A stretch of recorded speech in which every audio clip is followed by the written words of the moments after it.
মধ্যপ্রাচ্যের তেল সমৃদ্ধ দেশ সৌদি আরব বাংলাদেশের সবচেয়ে বড় শ্রমবাজার। দেশটিতে কর্মরত আছেন প্রায় ৩০ লাখ প্রবাসী বাংলাদেশি।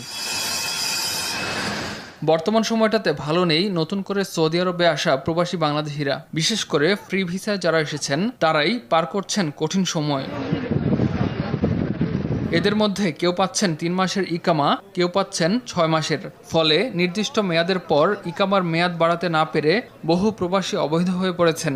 নির্ধারিত সময়ে কাঙ্ক্ষিত কাজ না পেয়ে কেউ কেউ দিন পার করছেন চরম হতাশায়।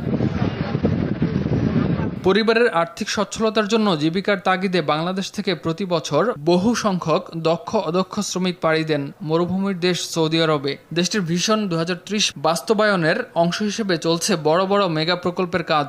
ফলে শ্রমিক চাহিদা থাকায় বাংলাদেশ সহ বিভিন্ন দেশ থেকে শ্রমিকরা আসছেন এখানে।